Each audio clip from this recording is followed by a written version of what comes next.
Diferentes países, diferentes gerações e experiências, mas uma história em comum: a construção e a continuidade da comunidade Nikkei nas Américas. Neste episódio, Mayumi Maduenho, diretora da escola Oshiman, nos mostra como a educação pode formar e conectar novas gerações. De Cuba, Francis Arakawa compartilha sua trajetória como mulher e liderança dentro da comunidade Nikkei.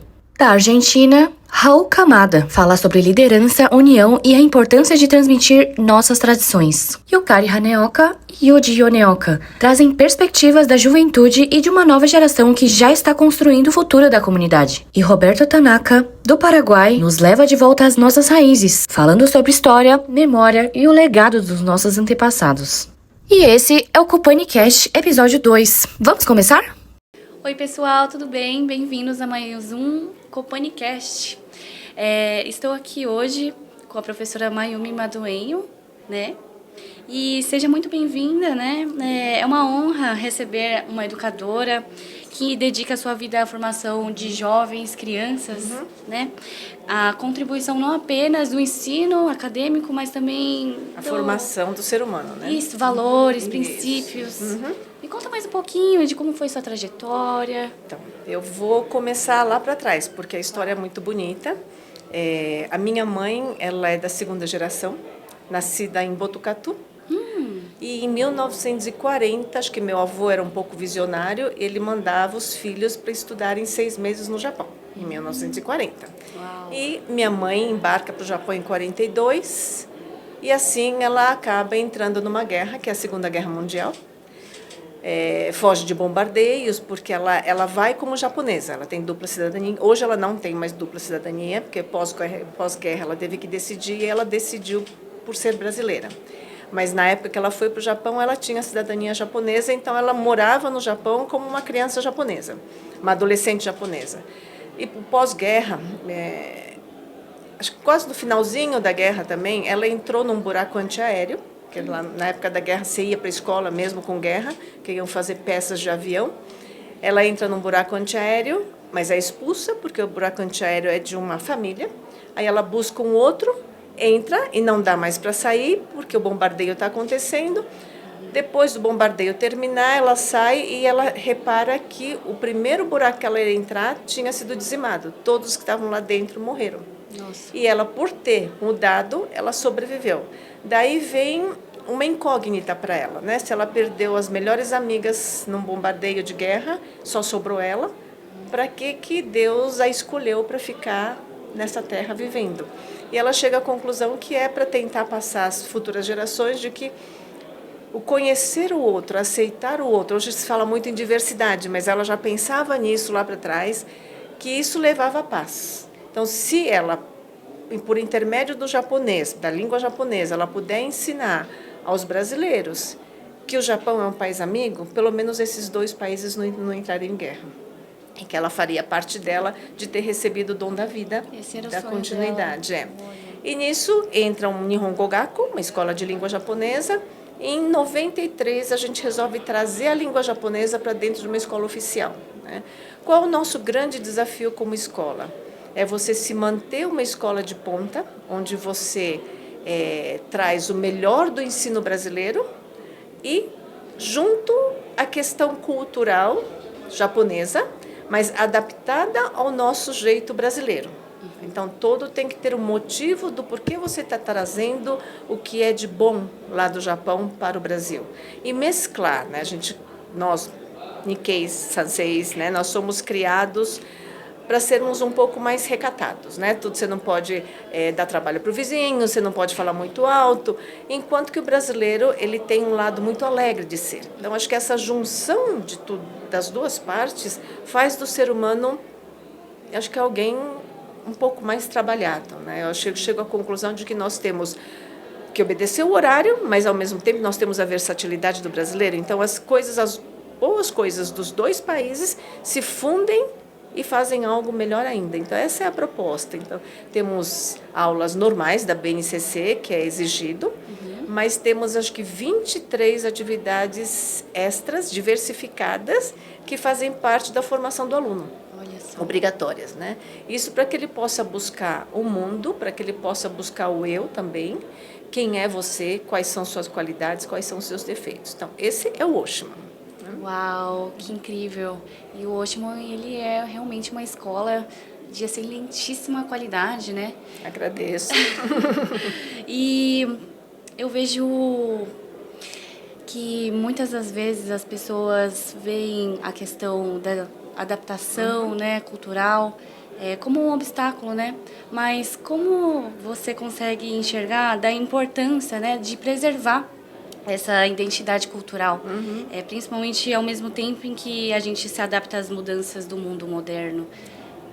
Então, eu vou falar de trazer a essência de vários países do mundo, porque nós temos crianças de várias localidades que têm seus avós que partiram como imigrantes, né, de vários locais. Então, eu acho que a gente tem que estar sempre alerta ao que podemos trazer de melhor, né, que é a essência humana. Agora, a modernidade, a minha mãe costumava falar, eu falava assim, nossa, mas o mundo mudou, o mundo está mais moderno. Ela falava assim, o ser humano também? Agora a gestação não tem mais 9 meses, a criança não começa a andar com 1 ano, vocês não se apaixonam mais com 10, 12 anos, mudou tanto. Então, enquanto o ser humano não muda, eu acho que a modernidade vem para nos ajudar, mas a gente tem que tomar cuidado para ele não tomar conta do nosso ser humano, né? Eu acho que o nosso lado humano, ela sempre tem que ser muito mais fortalecida do que qualquer modernidade. E a modernidade, uma ferramenta, né? Ela ser usada quando necessária. Então, acho que hoje, mais do que nunca, o ser humano precisa ir buscar a sua raiz. E a ferramenta, as modernas que existem por aí. Nossa, realmente, eu concordo plenamente com a senhora. E olhando para os seus alunos, quais os seus sentimentos assim de esperança para o futuro? Quais são esses pensamentos que você enxerga neles? Se não tivesse esperança, a gente não estaria na área da educação, né? Mas a educação, ela é transformadora, né? Então, nós partimos do princípio de que cada um de nós, tanto você como todos que nos assistem ou que estão por aqui, isso é um milagre. Você recebeu o dom da vida, você já é um milagre. Então, não existem pontos negativos dentro de um milagre. Existem fraquezas, existem não habilidades, mas ao mesmo tempo existem muitas habilidades e muitas competências. O mundo que vivemos como educação hoje, ela é pautada em notas. Mas a gente vive um mundo que não precisa dessas notas, né? Quando você se torna adulto, você não tem uma marcação de que nota você está tirando todos os dias. Então, eu acho que aí, como educadora, com esperança no futuro, é mostrar para cada um deles que ele, primeiro, recebeu o dom da vida, ele é especial. Segundo, você tem uma competência. Vai buscar que você vai encontrar. Por isso que nós temos tantas ações diversificadas, para que ele possa se descobrir lá dentro. Posso falar, nossa, não sou bom em números, mas sou bárbaro em artes, né? E fazendo a junção das qualidades que ele tem, aí se torna um mundo mais ético, eu acho que mais humano, mais cheio de sonhos, que se o ser humano parar de sonhar, ele parou de viver, né? Então, acho que é isso que faz a transformação do mundo, é acreditar, é crer e sonhar.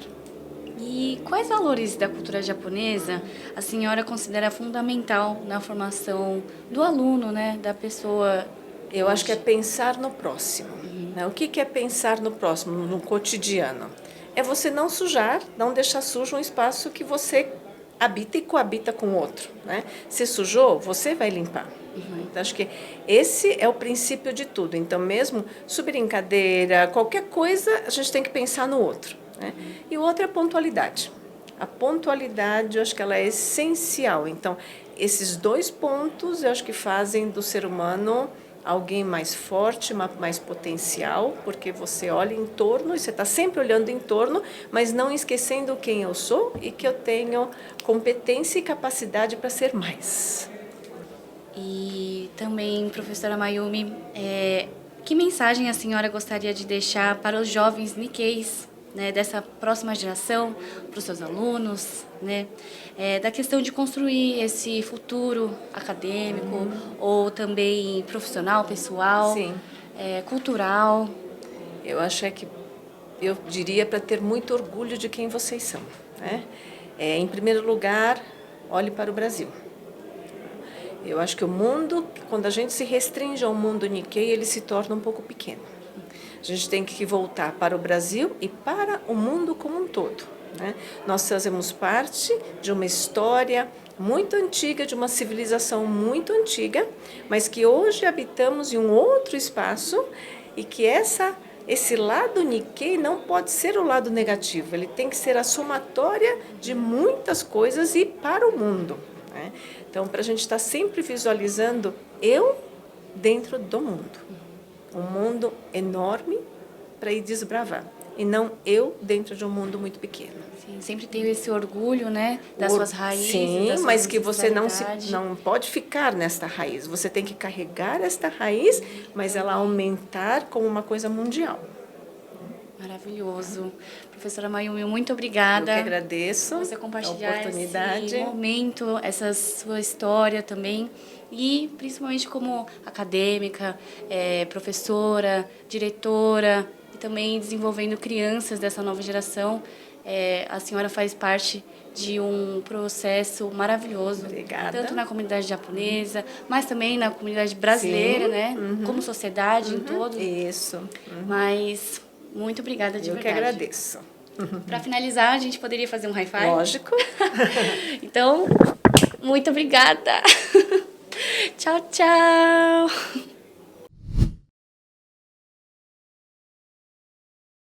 Olá, sejam bem-vindos ao CompanyCast, um espaço criado para compartilhar histórias, conexões e perspectivas da comunidade Nikkei Pan-Americana. Eu sou Tatiane e, junto com Vinícius, tendremos o prazer de conduzir a conversação de hoje. Nossa invitada é Francis Ponce de León Arakawa, sensei, prefeita de origem em Japão, Kumamoto, engenheira mecânica e máster em qualidade e medio ambiente. É presidente do comitê gestor da Associação Nikkei de Cuba. Obtuvo em 2018 um reconhecimento do Ministério de Relações Exteriores de Japão em 2025, recebeu a condecoração Ordem del Sol Nascente, Raios de Ouro e Plata e é becária de la JICA. Muitas graças por aceitar nossa invitação. É um honor tenerte conosco hoje. Bem-vinda ao CompanyCast. Muchas gracias por la invitación. Bienvenida, Francis. Entonces, queremos hablar contigo de cómo todo empezó. Tenemos mucho de la comunidad Nikkei, entonces me gustaría saber cómo empezó esto en tu vida, cómo has adentrado en este mundo de la comunidad Nikkei. Bueno, yo comienzo en el mundo de la comunidad Nikkei aproximadamente en el año 2010, pero en 2012 participo en una beca de la Agencia de Cooperación Internacional de Japón, JICA por sus siglas en inglés, y allí tuve un profesor que se llama Alberto Matsumoto. Nosotros los cubanos todos decimos Matsumoto Sensei, y gracias a Alberto Matsumoto fue el que sembró en mí, ¿no?, ese deseo de hacer, de integrarme a la comunidad Nikkei, no como un miembro más, sino con el compromiso, ¿no?, de participar, de hacer por la comunidad. Realmente esa fue la motivación. Qué bueno. Y una duda que tengo, tú como ingeniera, o sea, muy técnico, un trabajo muy técnico, ¿qué valores crees que la comunidad Nikkei te ayudó en su jornada de trabajo, de vida? ¿Qué crees que aprendiste en todo eso, adentrando en la comunidad, que fue muy provechoso desde la parte de tu trabajo como la parte de la vida personal? Ya, bueno, yo creo que los Nikkei mucho, y sobre todo los que llevamos el apellido japonés, siempre como que la sociedad espera mucho de nosotros. Porque entonces dice, tú eres apellido, por ejemplo, el mío, ¿no? Apellido Arakawa, eres de origen japonés, debes ser muy inteligente, debes ser muy estudiosa. Entonces sí creo, sí, y es como un compromiso ya que hay en lo personal, ¿no? Por ese de vida. Pero realmente no tanto la comunidad Nikkei, sino como las familias transmiten a los Nikkei, y en mi caso ha sido así, sobre todo la disciplina, esa perseverancia en lograr los objetivos, y creo que la honestidad es otra de lo que se le inculca mucho a los Nikkei, y como la sociedad espera de nosotros más por el origen que tenemos, entonces con esos valores añadidos creo que es más en nuestro, ¿no? En nuestra vida, Sí, exacto. como laboral y social. Ajá, sí. Igual. Exactamente. Entonces, recibiste de tu familia. Entonces, desde abuelos, de padres, estos que mencionaste son los valores que aprendiste de tu familia. ¿Y cómo fue esta conexión, esta iteración del mundo de tu familia, explicando para ti sobre la comunidad que pertenece, para enseñarte estas cosas? Porque muchas de estas cosas tenemos por la comunidad Nikkei, pero ni siempre tenemos por otras rutas. Por ejemplo, a veces escuela con personas de culturas diferentes, de personas diferentes. Entonces, ¿cómo fue para ti este balanceo de tu familia con la comunidad Nikkei, con el mundo afuera, tu vida personal? Yeah. Bueno, mi familia, mis abuelos maternos fueron los que emigraron a Japón. Mi abuelo murió cuando yo era muy pequeña y bueno, mi abuela regresó a Japón. Pero como mi madre es de mamá y papá japonés, es decir, su formación completa no viene de mixto cubano y japonés. Entonces, lo que ellos lograron, ella y mi tía lograron transmitirme acerca de la cultura japonesa, las costumbres, lo poco que es de idioma, más bien ha sido por la influencia de ellos. La comunidad Nikkei en Cuba es dispersa, siempre ha sido dispersa, y tuvimos una historia un poco diferente al resto de los países de Latinoamérica, porque durante la Segunda Guerra Mundial los Issei, los que emigraron, los hombres, estuvieron presos por el solo hecho de ser japonés. Y ahí entonces un poco que se rompió cuando ellos regresaron de esos 4 años de encarcelamiento, entonces no quisieron hablar de esa etapa y lo que sustituyeron entonces la transmisión del idioma, de la culinaria, de costumbre por valores, que fue lo que nos transmitieron. Exacto. Y siguiendo la línea, hablamos de abuelos, de padres, de ti. ¿Qué crees que son los desafíos que más tenemos hoy cuando hablamos de las próximas generaciones? Porque el mundo está cambiando cada vez más rápido. Entonces, hoy con internet, con redes sociales, a todos los momentos con el mobile en la mano. Entonces, ¿cuáles son los desafíos que crees que todos nosotros tenemos para enseñar las próximas generaciones cosas que necesitan más paciencia, necesitan más vivencia, experiencia? Ese fenómeno de que hay una formación en un país del cual no es el nuestro de origen, ¿no? De nuestros abuelos, fundamentalmente, hay como una ruptura. ¿Por qué? Porque ellos no, nosotros, yo me he formado, estoy como entre dos culturas, ¿no? Entre el país que nací y el país que tengo de origen. Y creo que hoy mismo estábamos intercambiando con un joven, creo que la línea fundamental es tratar de unirnos por algún interés, en la comunidad, pero por algún interés. Y de ahí entonces comenzar a buscar las formas para transmisión de cultura japonesa, de no perderla, bien sea pues la moderno como la cultura J-pop y esas cosas parecidas. Y luego entonces ahondar cuando ya estemos más unidos, estemos más integrados con la cultura japonesa, entonces ir a los orígenes. Porque creo que si no sabemos es como un árbol. El árbol sí puede crecer muy, pero si las raíces no están fuertes, entonces se cae. No tienes raíces. Entonces ahí donde creo que no empezar. La estrategia es llegar allí, no en un tiempo tampoco tan largo, porque entonces sería desvincularse mucho, pero sería más bien unirnos, luego los intereses comunes como cultura japonesa que está, y luego entrar. El desafío más grande, no perder la raíz. Creo que es fundamental. Entonces, si te pregunto, si pudieras elegir solo una cosa para enseñar para la próxima generación, ¿qué cosa sería la que crees ser más importante? Pregunta muy difícil. Sorpresa. Creo que sí, que le enseñar es a atraer los jóvenes, ver, el desafío más grande es ver cómo nosotros estamos trabajando para la futura generación. Entonces, ¿cómo hacemos para que esa generación se interese en la historia sobre todo y no perderlo? Creo que es un poco difícil contestarlo en una palabra, pero creo que motivación quizás sería Dar el ejemplo. Motivarlos para que ellos se integren, es lo más. Exacto, perfecto. Y hablando un poquito sobre eventos como este de Copani, ¿es tu primera vez entonces acá en Copani?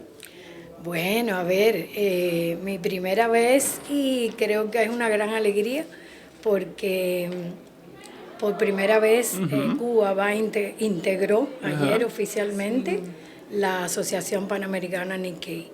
Entonces, a lo interno, a pesar de que Cuba es una comunidad Nikkei de pocos miembros, somos alrededor de 1000, se hacen muchas actividades. Este es el 5º año consecutivo que vamos a celebrar el Día Internacional del Nikkei. Creo que muy pocos países lo hacen. Y ya vemos que hay que como pasar fronteras. Entonces, visibilizarnos, lo otro, intercambio, lograr un intercambio con otros Nikkei, sobre todo en la región de Latinoamérica. Y bueno, con mucho esfuerzo y gracias, lo repito una vez más, Alberto Matsumoto Sensei, que podemos estar aquí. Pero es nuestra primera vez en Copani y la primera vez que entonces Cuba entra a la Asociación Panamericana. Entonces, ¿podemos esperar Copani Cuba en algunos años? Bueno, pienso que en unos años, un poco más adelante, porque Cuba hoy está viviendo una situación muy difícil. Muy difícil. Pero sí, vamos a soñar. Es parte del proceso. Después Santiago de Chile 2030, quizás, mira. El primer paso es creer, ¿no es mismo? Después Claro, seguimos soñar, diseñando. Exactamente. Entonces, Francis, muchas gracias por tu tiempo. Esta era la idea aquí. Bueno, yo agradecer, la verdad, porque, como le dije, estamos muy contentos porque es la primera vez que participamos y estar en el podcast creo que nos va a dar más visibilidad. Exactamente. Y le agradecer a ustedes, así que muchas gracias y domo arigatou gozaimasu. Muito obrigada. Muito obrigado. Obrigada. Então, graças por compartilhar esse momento com nós outros. Esse foi o CopaniCast. Hasta el próximo encontro. Hasta. Sí.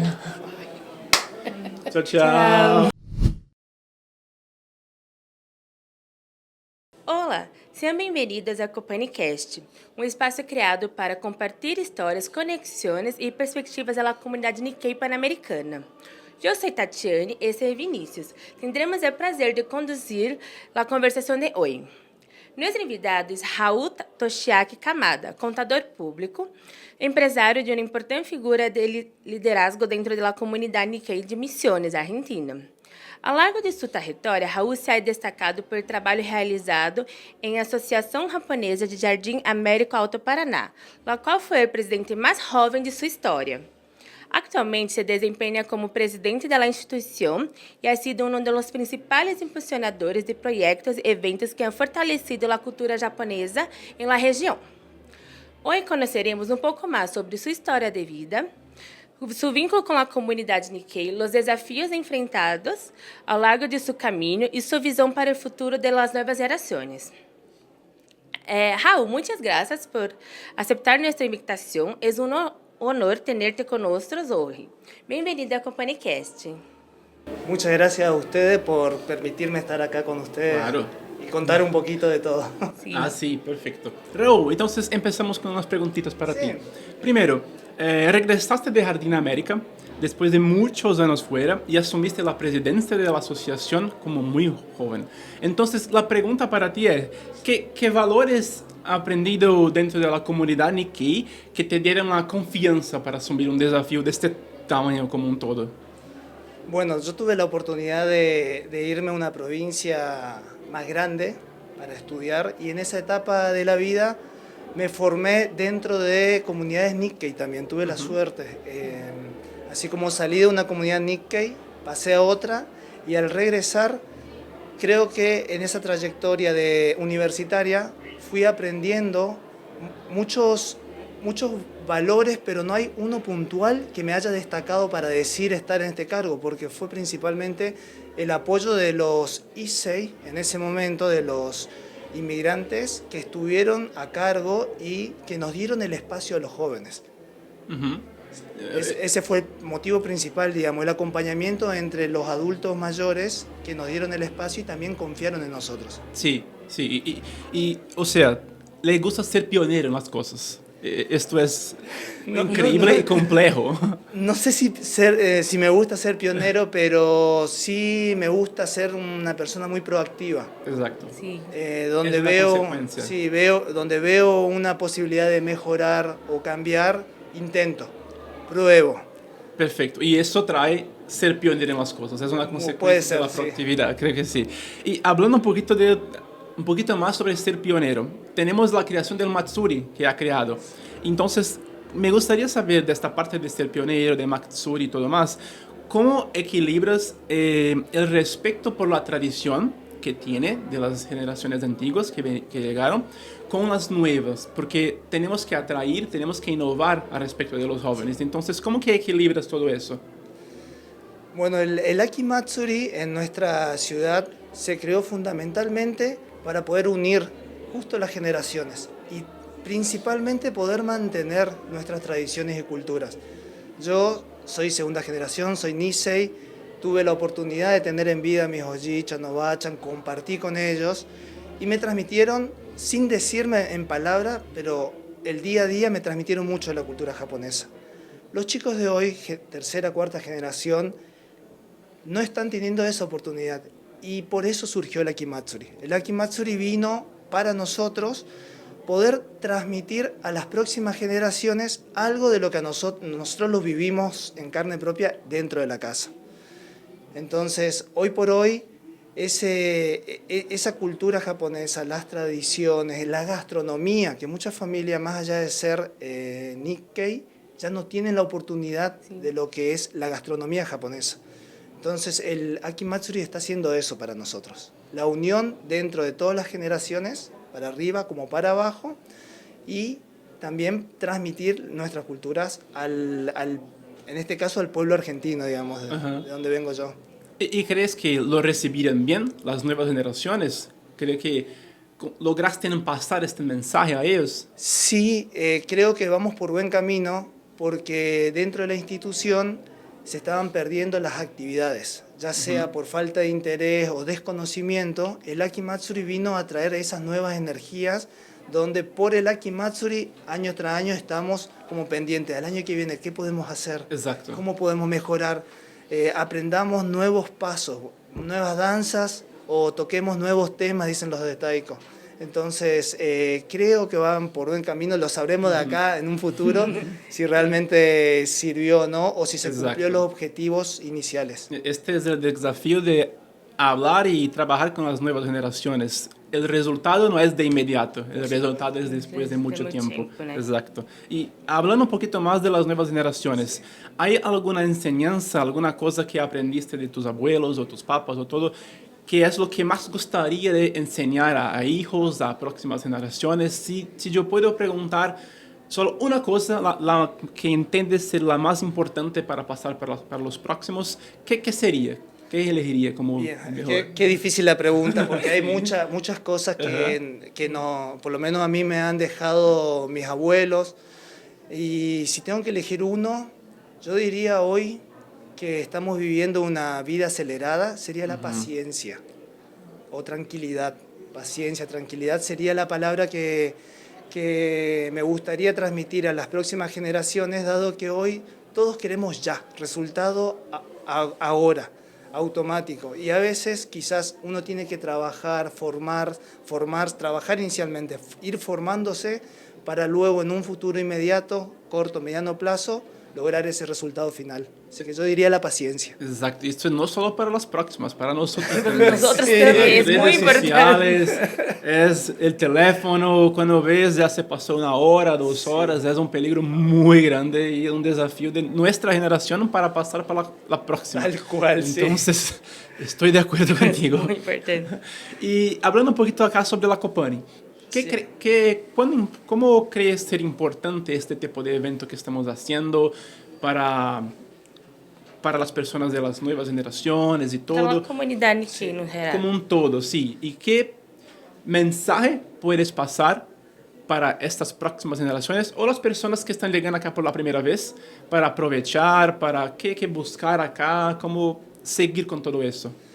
Bueno, en mi caso, esta es mi segunda Copani. Estuve anteriormente en la de Asunción y realmente me gustaría invitar a todos porque la Copani genera un ambiente de amistad.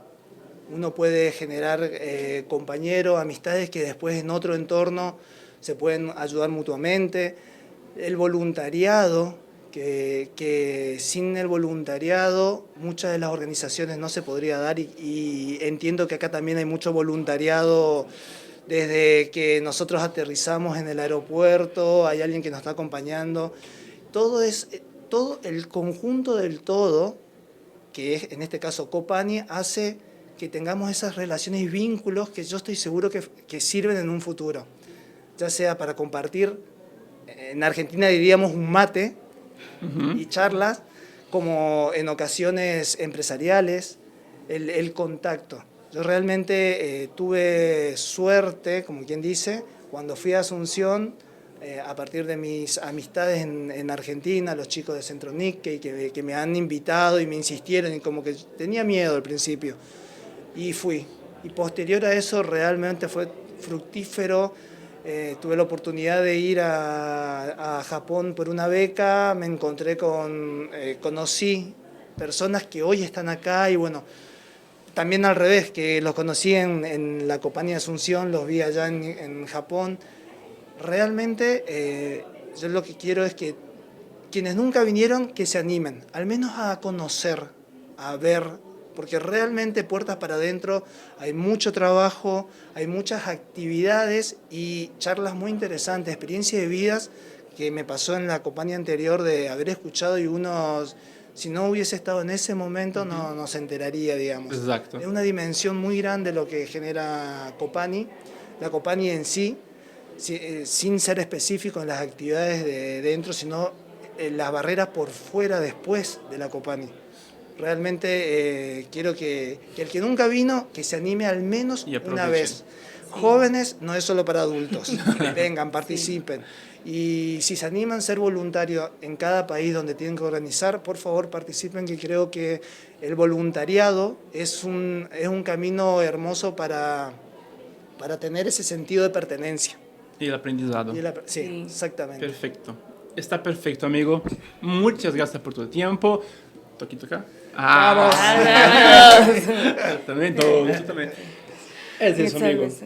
Gracias por compartir esse momento conosco. Este foi CopaniCast. Hasta el próximo encontro. Síganos en nuestras redes sociales y las redes sociales de Raúl.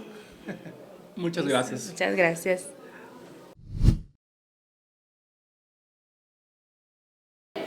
Oi pessoal, tudo bem? Sejam muito bem-vindos ao CopaniCast. Mais uma edição, estamos trazendo grandes lideranças da comunidade Nikkei e estamos aqui com Yukari Hanaoka, que é presidente da Comissão Jovem do Bunkyo, e Yuji Yoneoka, vice-presidente do Movimento Jovem.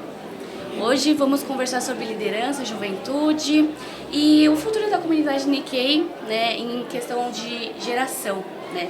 Ainda mais que o nosso tema dessa Copani é liderando a mudança.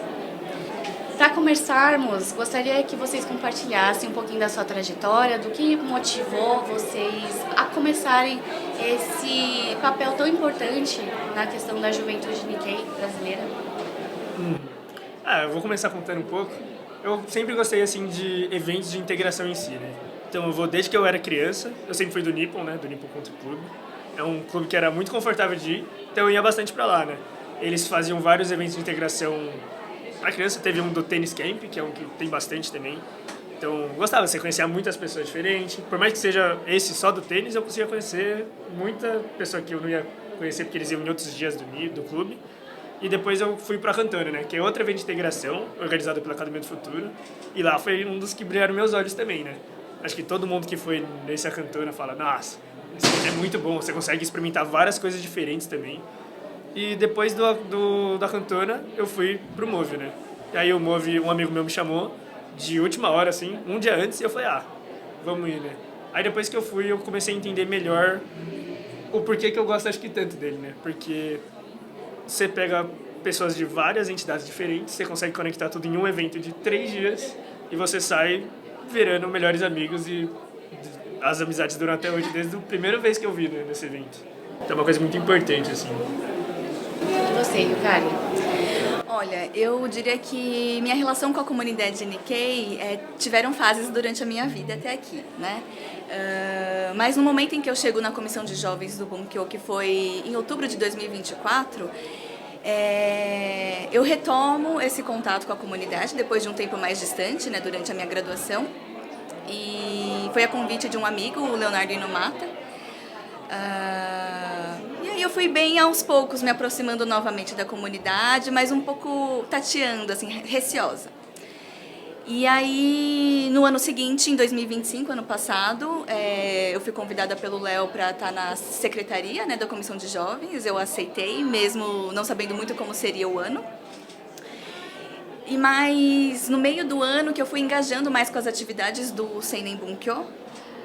E no meio do ano teve um marco importante, que foi o 4º conversatório internacional lá no Nippon, né, que foi a convite do Walter Sasaki, que a gente foi. E foi muito marcante para mim esse momento, porque eu tive contato com outras Nikkeis de outros países, né? E eu vi que, mesmo sendo de outros países, de outras culturas, a gente tinha algo que nos conectava, né? Que era comum a nós.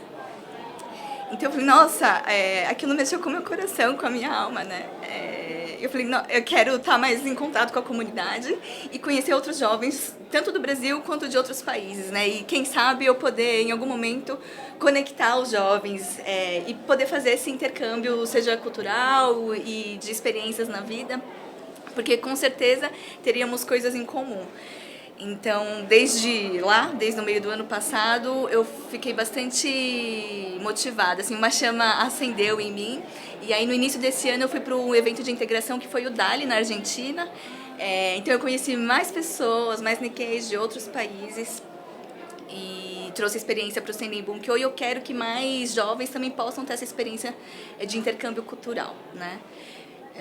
Acho que é um pedacinho, isso, assim, que tem me motivado, me engajado, assim, a estar na comissão de jovens também e como presidente, né?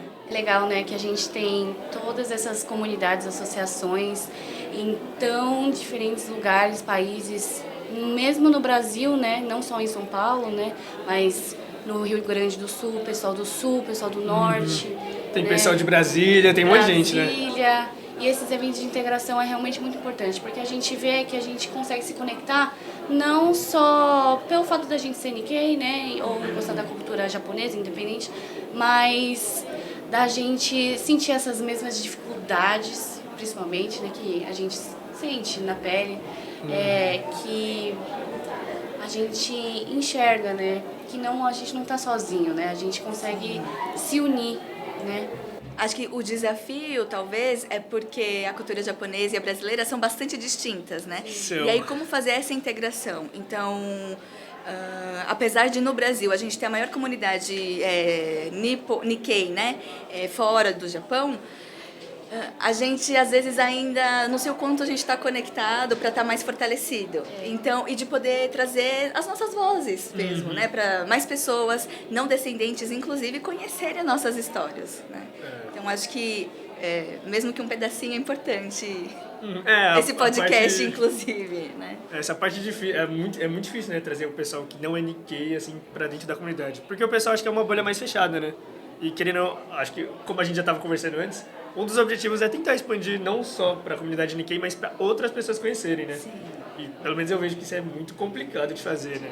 Quando você faz evento, assim, por exemplo, você manda convite para pessoas de fora, seus amigos que não são da comunidade, mas assim é bem complicado, né? Eu não sei se eles acham que a gente não vai se adaptar ou se tem uma cultura muito diferente, mas no final a gente é a mistura dos dois, né? Da comunidade brasileira, da comunidade Nikkei.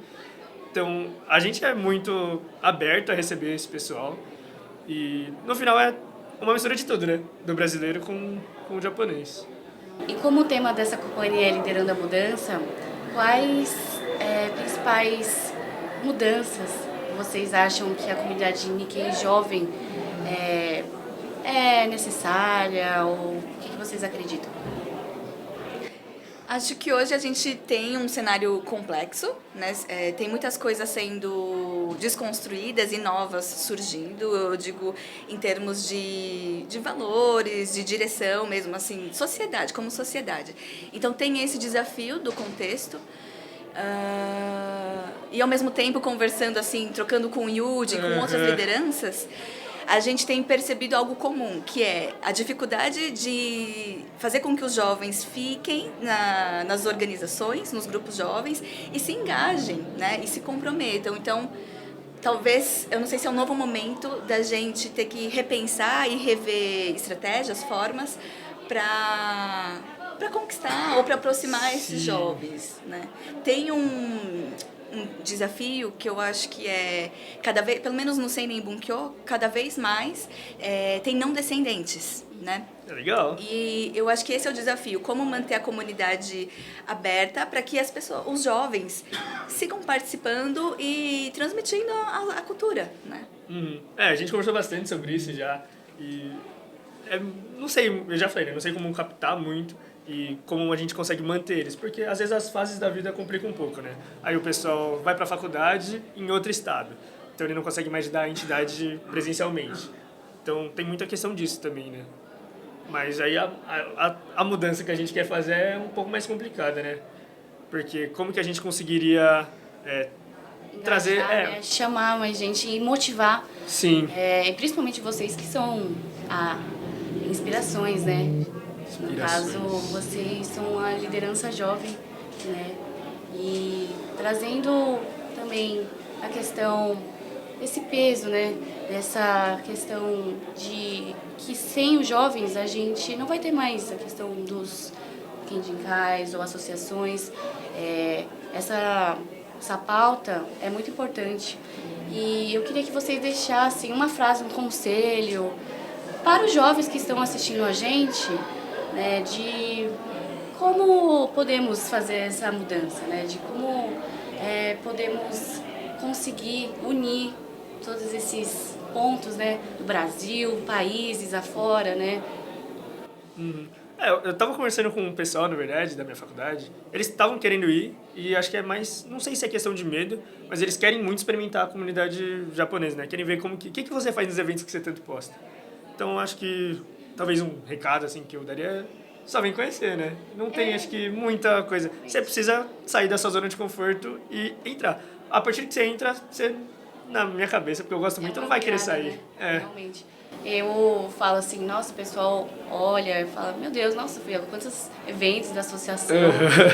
O que você faz? Você ganha dinheiro para isso? Você mais gasta dinheiro do que ganha, né? Na verdade. Mas eu falo, não, realmente é uma questão voluntária, assim, eu não ganho nada com isso. E é um sentimento, é só emoção mesmo, é o pessoal que a gente se sente tão confortável, tão acolhido, que a gente se sente como família, né?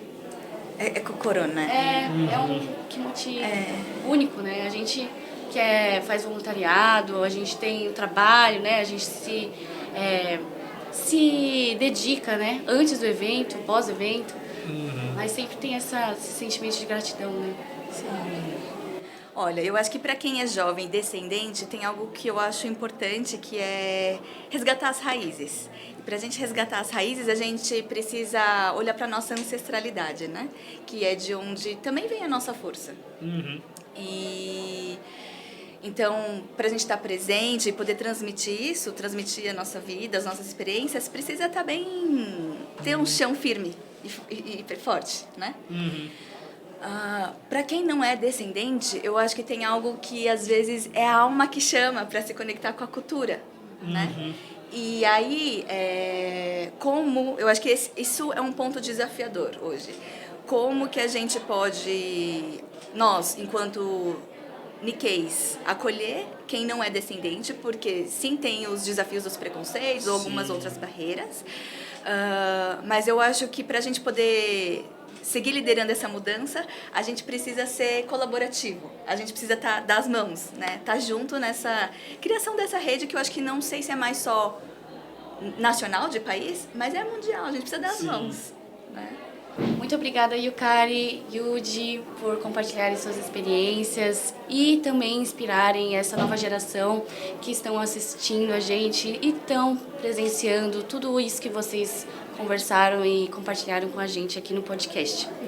E quero muito agradecer pelo tempo de vocês e espero que essa conversa possa também inspirar, receber muito mais admiração, né, dessa nova geração e que a gente consiga também estar liderando a mudança como tema da Copani. Então, para finalizar, eu queria fazer um high five. Obrigada. Vamos. Yeah.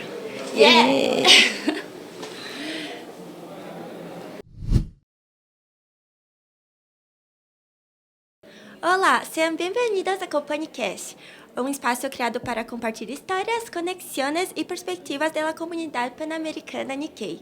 Eu sou Erika e, junto com Sofia, tendremos o prazer de conduzir a conversação de hoje. Sr. Roberto, muitas gracias por estar aqui conosco hoje. Muchas gracias. Gracias. Roberto, é um prazer receber-te para conversar sobre um tema tão importante para nossa comunidade. La historia y los movimientos migratorios de los Nikkeis en América Latina. ¿Podría pasar un poco sobre tu trayectoria? Sí, bueno, yo me llamo Roberto Shuichi Tanaka, soy de Paraguay, tengo 29 años y soy investigador y vivo en Japón. Bueno, yo nací en Paraguay y crecí en Paraguay hasta los 18 años. Luego estudié en Francia y luego en Canadá, otra vez en Francia. Y luego tuve la oportunidad de estudiar en Japón con la beca de la JICA. Y allí hice mi doctorado, terminé mi doctorado en 2024. Y durante mi doctorado ahí comencé a trabajar sobre la historia de la inmigración japonesa. Y durante mi doctorado escribí una tesis. Y la tesis era sobre la política de emigración. O sea, cómo el gobierno japonés envió japoneses después de la Segunda Guerra Mundial a Sudamérica. Y es muy interesante porque es también parte de la historia diplomática entre Japón y los países de América Latina. Porque Japón tuvo 4 acuerdos internacionales con Bolivia primero, Paraguay, Brasil y Argentina. Y bajo estos acuerdos pudieron enviar como una política diplomática formal inmigrantes a Sudamérica. Y esto nunca fue estudiado antes. Entonces yo quería leer los archivos diplomáticos de Japón y escribir una tesis sobre esto para que la gente pueda saber más sobre nuestra historia, especialmente en la posguerra. Entonces, tú eres pionero en esta área. Sí, diría. Pero es nuestro trabajo de investigadores ser pioneros. Claro. ¿Y cuál fue tu motivación para hacer esta tesis?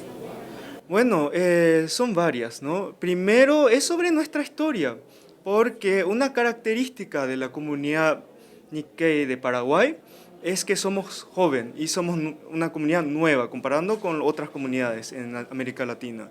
Por ejemplo, en Brasil la inmigración comenzó en 1908, pero en Paraguay en 1936. Entonces, somos más nuevos y también la mayoría de los inmigrantes llegaron después de la Segunda Guerra Mundial. Entonces, tenemos todavía muchos I6 que siguen vivos y también de nuestra generación somos todavía de tercera generación. Entonces hablamos japonés y somos una comunidad que todavía tenemos un vínculo con el Japón. Y yo quería saber también cómo nuestros abuelos, nuestros antepasados, se fueron a Japón después de la Segunda Guerra Mundial. Porque conocemos bien la historia de Kasatomaru, de toda la historia de los años 1910, 20, 30, pero después de la Segunda Guerra Mundial no conocemos. Pero yo quería conocer la historia de mis abuelos, de mi comunidad y la característica también de la comunidad nueva, ¿no? de los Nikkei en Paraguay, pero también en Brasil, porque en Brasil también llegaron inmigrantes después de la Segunda Guerra Mundial. Y también me interesaba mucho las relaciones diplomáticas, ¿no? Entre los países de América Latina, sobre todo Brasil y Japón. Entonces me interesó, me fascinó mucho este tema y por eso tuve la oportunidad de escribir una tesis sobre eso. Wow. Muy bien. Es muy rico esta tesis. Y también el tema de la Copan de este año es liderando la mudanza, ¿no? Entonces, pensando nas nuevas gerações, por que é importante que os jovens Nikkei conozcan y preserven la historia de la inmigración de sus antepasados? Muchas gracias por la pregunta. Es una muy buena pregunta y es la pregunta que hacemos todos y sobre todo nosotros los historiadores. Siempre nos preguntamos por qué. Y es muy importante conocer la historia porque sufrimos mucho. Nuestros abuelos, nuestros bisabuelos, ellos sufrieron mucho, sufrieron discriminación, llegaron a tierras donde eran así selvas y tenían que cortar árboles, tenían que enfrentar desafíos, pero mortales. Habían animales venenosos, muy peligrosos, que te mataban. También habían enfermedades, había mucha gente que sufrieron con esas enfermedades y no podían acceder a hospitales, ¿no? Porque no habían rutas, tenían que cruzar toda la selva para llegar a un hospital. Entonces, nuestros abuelos, bisabuelos, ellos sufrieron muchísimo, pero sacrificaron mucho y llegaron hasta hoy en día, ¿no? Muchos ya tuvieron éxito con los negocios, trabajaron mucho para nosotros, para los hijos, para los nietos, bisnietos. Entonces tenemos que aprender la historia para respetar. Sí. ¿Y tienes algún aspecto que más le llamó atención durante los estudios? Sí, varias cosas. Una cosa que no sabía y que descubrí es que el gobierno japonés quería enviar inmigrantes a todo el mundo. En todo el mundo, en todos los países. Por ejemplo, no solo en América Latina, sino Japón, el gobierno japonés quería crear una comunidad de japoneses en Camboya, en sudeste asiático, y también en África. Negociaba con el gobierno portugués para enviar japoneses a colonias portuguesas en África. Pero eso no se realizó porque fallaron con las negociaciones diplomáticas. Y también el gobierno japonés quería enviar japoneses a Ecuador. Pero la autoridad, el jefe de la autoridad de inmigración de Ecuador cambió y por eso fracasaron. Y por eso al final quedaron estos 4 países que mencioné y eso fue algo que me interesó mucho y que descubrí durante mi trayecto de investigación. Muy bien. Es bueno saber más sobre la historia, no solo sobre el momento actual, pero los momentos pasados, sí. ¿Y es tu primera vez en Copan? Es mi primera vez. Muy bien. ¿Y cómo está siendo tu experiencia en el evento? Y espectacular. Pude reunir con varios amigos, conocer mucha gente, practicar mi portugués y también conversar con gente que trabaja sobre la historia, ¿no?, de la inmigración japonesa. Entonces, como investigador también tuve la oportunidad de conocer mucha gente, de aprender algo nuevo y entonces fue genial. Estoy muy agradecido por esta oportunidad. Ay, qué bueno. También es una oportunidad para saber también nuevas perspectivas de otros países, ¿no? Como sí. También tenemos distinción de realidades, mesmo como la inmigración brasileña o también, por ejemplo, canadense. Todas tiveram muitas dificuldades e todos nossos antepassados tiveram essa situação de sobrevivência, né? E também trazendo esses artigos, essas fontes tão importantes, esses temas que são muito relevantes, né? Para também compartilhar e mostrar para as novas gerações da juventude, para também podermos transmitir não só apenas de geração, porém para línguas e idiomas. Sí, yo creo que los jóvenes Nikkeis compartimos mucho, ¿no? Compartimos los mismos desafíos, una historia en común. Cada país tiene su comunidad, pero tenemos aspectos en común. Entonces yo creo que aquí es la oportunidad para compartir nuestra experiencia para desarrollar este diálogo entre las comunidades. Y como mencionaste, tenemos una barrera lingüística, pero creo que podemos superar eso y también es una oportunidad para practicar idiomas. Sí. Yo estoy aprendiendo portugués ahora con ustedes y también creo que hay gente que aprende el español, inglés, así, y creo que es una muy buena oportunidad para encontrar, ¿no? Aquí. Sí, con certeza. Roberto, muchas gracias por compartir ese momento con nosotros. Este fue Copanicast. Hasta el próximo encuentro.